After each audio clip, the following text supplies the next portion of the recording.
29 октябрь инсульт оорусуна каршы күрөшүү күнү деп аталып, бул күнү бүткүл дүйнө жүзү боюнча ар бир ооруканаларда аталган дарт боюнча түшүндүрүү иштери жүргүзүлөт. Ал эми инсульт оорусу туурасында сиздерге маалымат берүү максатында биз Бишкектеги улуттук госпиталга барып, тийиштүү дарыгерлерден маалымат алганбыз. Биздин улуттук госпиталь, өзүңөр билесиңер, Кыргызстандагы эң чоң оорукана. Анын составында 2200 адам штат боюнча 1781 штат бүгүнкү иштеп атат. Анын ичинен 534 врачтар, 721 орто медицина кызматкери, 520 кенже кызматкерлер. Анан эми өзүңөр билесиңер, ушу биздин улуттук госпиталда ушул инсульт борбору деп дагы айтылып калган. Анткени себебинен эң оор инсультка чалдыккан адамдардын бардыгы ушу биздин ооруканага, улуттук госпиталга кайрылышат. Анткени себеби өзүңөр мына бүгүнкү турган жериңер ушул улуттук госпиталдан жана тез кабыл алуу оорулар бөлүмү десем жаңылбайт. Анткени саламаттык сактоо министрлигинин буйругу менен ушул 2015-жылы экстренный кабыл алуу бөлүмдөр ачылган. Мына бул жерде өзүнчө врачтар иштейт. Скорый помощь менен, саламаттык сактоо скорый помощь тез жардам менен келгенде эле сразу ушул жерге алып келет. Жерге алып келгенде ошол ооруган адамдарда инсульт барбы, ар кандай ушу неврологический изменение болгон адамдардын бардыгы ушул жерге келет.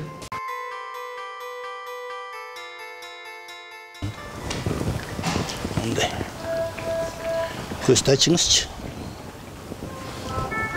Мени караңыз. Көрө атасызбы буну? Мындай караңыз. Ач көздү. Көздү ачыңыз.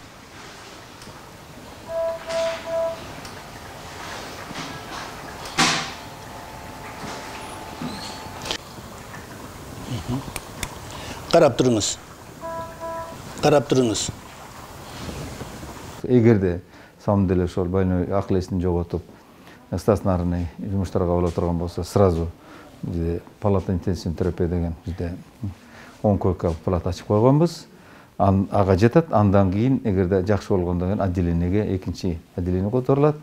Ал эми ошол жерде, ушул жерден диагностика убакыттын ичинде бир 2 саатка чейин керек болсо, бул жерде мунун аркасында койка бар. 2 койка ушул жерден дагы биз ошол ооруларга жардам бергенге бизде мүмкүнчүлүк бар. Анткени себеби дегенде, ушу биздин иштеп врачтардын бардыгы ушул нерв ооруларына, инсульт болгон, ар кандай неврологический патологиясы бар ооруларга өткөнгө бардык шарттары курстардан өткөн, бардыгы даяр. Мына өзүңүздөр азыр көрсөңүздөр, бизде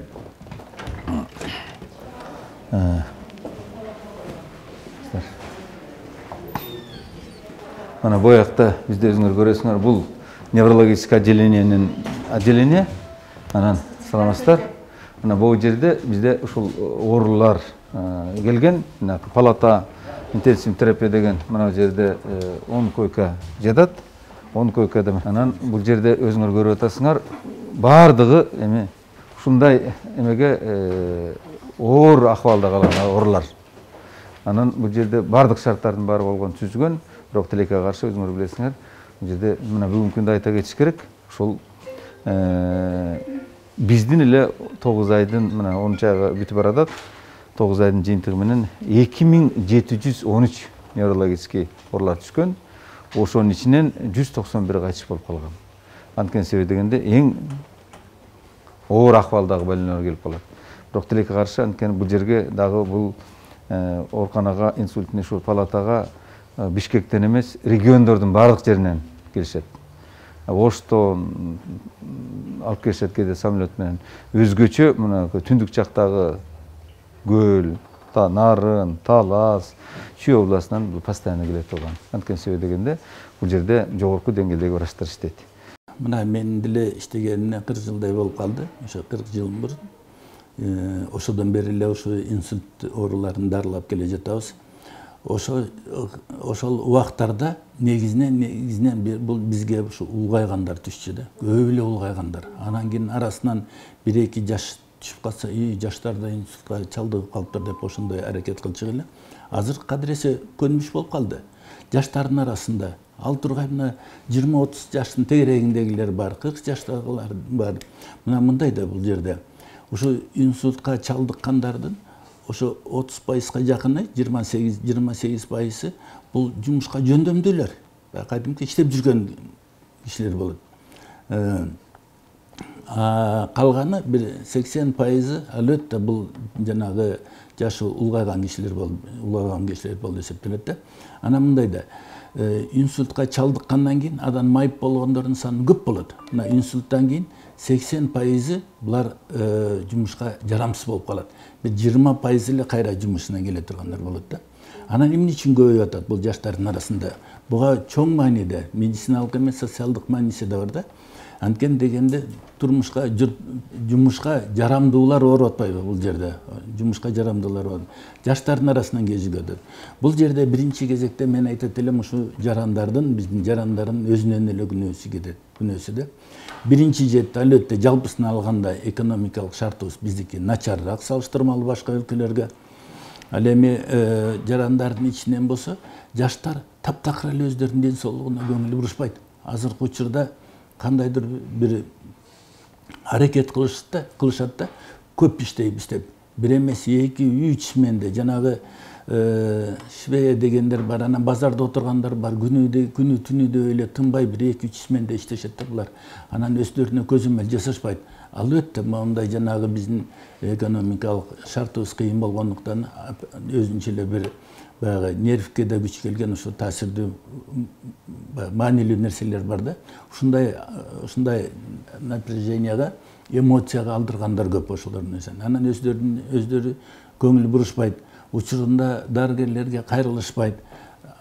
Жанагы дары немесин өлчөгөн эмес, таптакыр эле ушу көзөмөл жасашпайт да өздөрүнө. Ал тургай жанагы диеталарына да карышпайт. Однообразный көбүнчө эле баягы бир түрдүү тамактанышат ошентип туруп. Анан ошодон ушу жаштардын арасында ушундай көбөйүп атпайбы?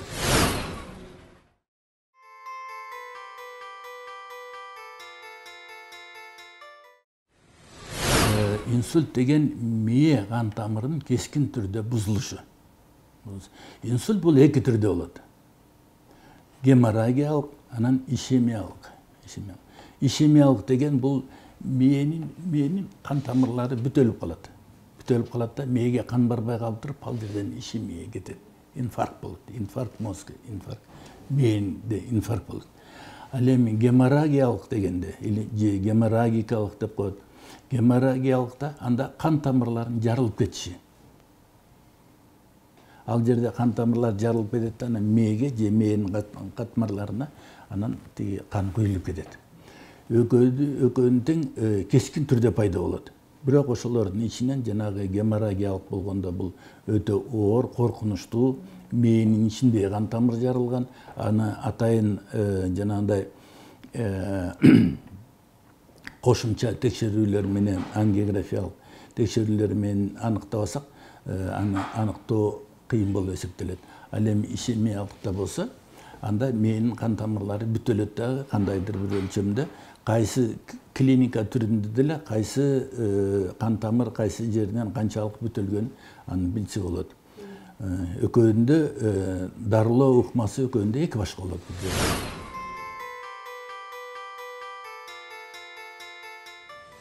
Инсульт жок жерден пайда боло койбойт. Ал кандайдыр бир оорудун негизинде пайда болот. Ал кайсыл оорулар? Ал деген ушул эң биринчи кезекте жана кан басымынын көтөрүлүшү. Инсульт болго келгендердин 91%-нан кан басымынын көтөрүлгөндүгү билинет. Ошолордун ичинен көпчүлүгү 3/1 өзүнүн кан басымы жогору экендигин билбегендер бар да булардан.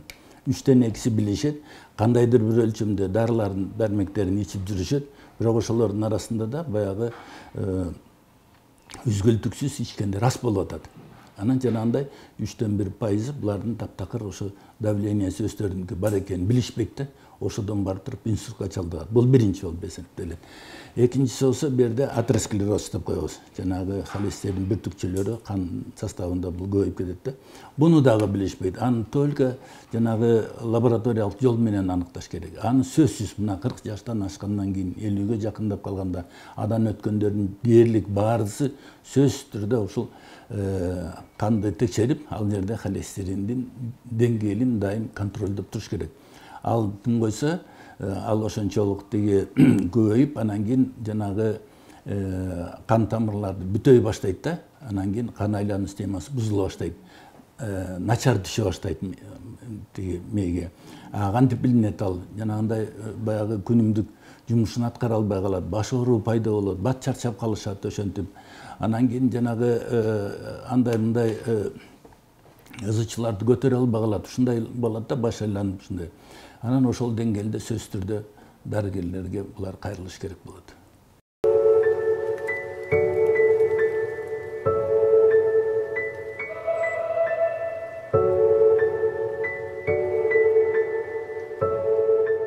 Кандай акыбал? Не ооруп, не кыйнап атат сени азыр? Айтчы. Баш ооруйт. Анан? Баш айланат. Азыр айланбай калдыбы? Айланып атабы? Кол буттун күчтөрү жакшы. Колун түшүрчү. Колун түшүр. Ушундай бош коюп коелу да. Кана, карачы мындай, түз карап тур. Карап тур. Канча күн болуп жаткан? Бош. Тилиң көрсөт. Чындыгында эле биз билбейбиз. Бизде оорубуз барбы, инсультка алып келе турган оорулар организмде жок жерден бул пайда болбойт сөзсүз түрдө. Кандайдыр бир өлчөмдө сөзсүз болот. Бул биринчи кезекте айрыкча жаштардын ичинде жана спортсмен, активдүү образ сактаган адамдардын арасында да болот да. Алардын ичинде анда бул жерде мындай болушу мүмкүн да, жанагы эле атеросклеротический сосудов. Экинчисинде жүрөк жүрөктүн өзүндө, жүрөктүн кан тамырларында дагы оорулар болот. Ошол кандайдыр бир учурда жүрөктөн чыккан эле ошол жанагындай тромб, же болбосо эмбол деп коебуз, барып туруп ошол мээнин бир кан тамырларын барып туруп бүтөп калышы мүмкүн да. Ошодон барып туруп инсульт болот. Ал болсо жанагындай бүтөлгөнчө белгисиз бойдон кала берет. Көп учурлар болот мындайда.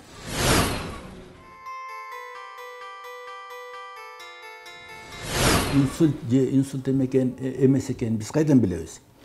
Ал үчүн ошо ооруга келип туруп, мынакей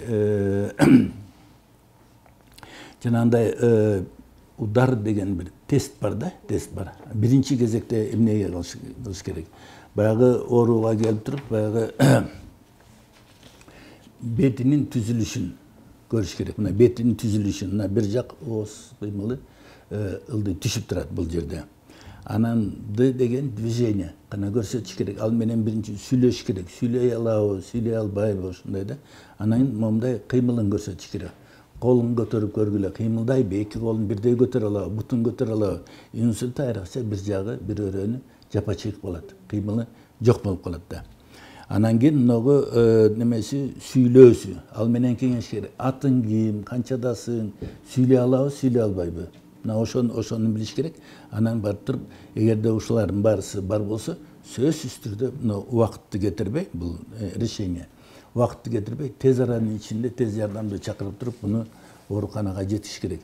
Канчалык тез ооруканага жеткизип, канчалык тез медициналык жардам ала баштаса, ошончолук жанагы жапа чеккен мүчөсүн калыбына келтирүү мүмкүнчүлүгү чоңураак болот да.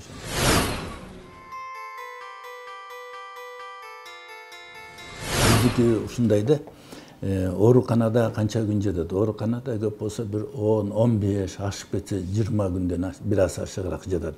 Анан ооруларды биз сөзсүз түрдө үйгө чыгарабыз. Үйгө чыгарганда көпчүлүк учурда ушу элдер бизге да кайрылат. Эмне кылабыз эми буну? Кандай карашыбыз керек? Эмне кылышыбыз керек? Эмнеден баштайбыз? Же болбосо кандай баягы гимнастикаларды жасаш, кандай тамак беришибиз керек деп ошондой көп суроолор болот да. Ошон үчүн биз мынакей жакында баягы огу биздин неврологиялык Кыргызстан неврология коомунда ушундай школа инсульта деп, инсульт мектеби деп ачтык. Бул ошо инсультка чалдыккан жана алардын туугандары үчүн даярдалган бул программада жумасына өтүп турат. Бул сабак берип атабыз. Ошол жерге элдер кайрылса болот. Атайын өзүбүздүн сайтыбыз бар. Школа инсульта деп турат. ошого кайрылса биз жума сайын лекцияларды ушундай берип атабыз. Үйгө чыккандан кийин кандай мамиле кылыш керек, кандай биздин иш аракетибиз, иш чараларды колдонуш керек, ошолор жөнүндө биз маалымат берип турабыз. Аларды да суроолор келет, бир жума бою биз чогултуп туруп, анан кийин кийинки жумада баарысын айтып берип атабыз. Болбосо азыр жанагы мурда биз аракет кылчык, баягы очно чогулуп лекция түрүндө окуп бергенге. Азыр андай эмес, онлайн түрүндө биз баягы могу немелерди, азыркы немелерди колдонуп, техниканы колдонуп туруп, онлайн түрүндө конференцияларды уюштуруп, лекцияларды окуп атабыз.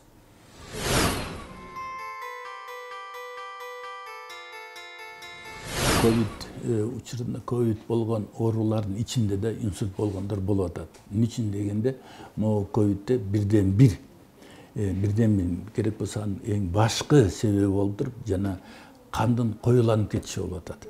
Кандын коюланып кеткенден кийин, демек, жанагындай мээ кан тамырлар, мээ эмес, бүт эле организмде болушу мүмкүн, өпкөдө да болот, башка да, ошонун ичинде мээге да барып жабышат. Мээгеден да барып туруп, ошо кан тамырлар бүтөлүп, ошодон инсульт болуп атат.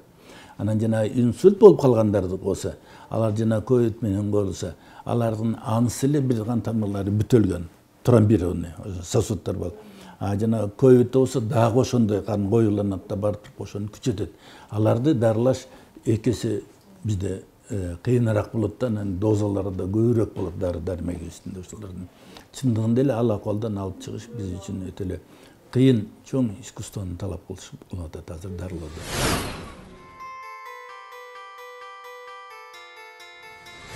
Азыр бүткүл дүйнө өлкөлөрүндө ушул инсульт менен ооруган инсандардын саны көбөйгөндөн көбөйдү. Ошондуктан 1906 жылы ушул маселени карагандагы жанагы бүткүл дүйнөлүк баягы салмак сактоо уюмунда ушул маселе каралып, анан ошол күндү ушул инсультка каршы күн деп эсептеп, ошондо мынагы инсульт бул глобалдык эпидемия деп аталган да. Ошодон баштап ошо инсульт күнү деп белгиленип калды. Бул күнү биз дагы ушу Кыргызстандын неврологиялык коому, ушу неврологдор, айрыкча мына ушул улуттук госпиталда иштеген неврологдор менен чогуу медакадемиянын неврологиялык кафедрасында иштеген кызматкерлер менен чогуу ушул күндү биз белгилейбиз. Белгилегенибиздин себеби ушул элдин арасына инсульт менен ооруган элдердин саны көп. Будан сактануу керек, сактанса болот. Ушу менен сактанып, инсультту 2-3 эсе азайтса болот деген мааниде ушундай иш-чараларды өткүзөбүз. Бул иш-чарабыз эмнени камтыйт? Бул жерде ушу эшиги ачык болот. Бардык санэпид режимдин бардыгын сактоо менен ушу элдерге ушундай түшүндүрмө беребиз, лекциялар окулат. Ар бирин текшерип, өзүнчө ушундай риск инсульт болуу мүмкүнчү коркунучу бар болсо, аларга кеңешибизди берип, алар кандай сактаныш керек? Болбосо инсульт болуп калган учурда ошол ооруларга кандай жардам көрсөтүш керек? Кандай диета кылыш керек? Эмне иш-чара кылдырып, кандай биздин ошо врач дарыгерлер келгенге чейин кандай биз мамиле жасаш керек ушу ооруган ооруларга? Вот ошону биз көрсөтөбүз да, элдерге ошондой көрүп айтып беребиз. Анан анткени дегенде бул Кыргызстанда өткөзгөнүбүздүн себеби Кыргызстанда эле ушул инсульттан ооругандардан акыркы эмес, ушу алдыңкы катарларда турат. Ооругандардын саны менен дагы анан майып болгон, анан кийин көз жумган элдердин саны боюнча дагы инсульттан дүйнөдө алдыңкы орундордо турат. Ошону биз белгилеп, ошон үчүн ушул деңгээлге жетпейли, ушул деңгээлден түшүрөлү деп туруп, элге ушундай бир маалымат беребиз. Анткени элдин баары эле биле бербейт. Ушундай Кыргызстанда акыбалыбыз оор, инсультка ооруга чалдыккандар көп. Айрыкча акыркы учурда да ушу инсульттун жашы да төмөндөп баратат дегендерди элдер биле бербейт. Ошон үчүн ошодон сактаныш керек. Буну сактанса, элдин өзүнөн, ар кимдин өзүнөн эле бул көз каранды болот. Ошентип өз учурунда дарыларга барып, өз учурунда кайрылып, жардам алып, ошо берген ушу врачтардын баягы көргөзмөлөрүн колдонуп жүрсө, ушул институтты болдурбой койгонго кандайдыр бир өлчөмдө биздин салымыбызды кошобуз деген ойдобуз.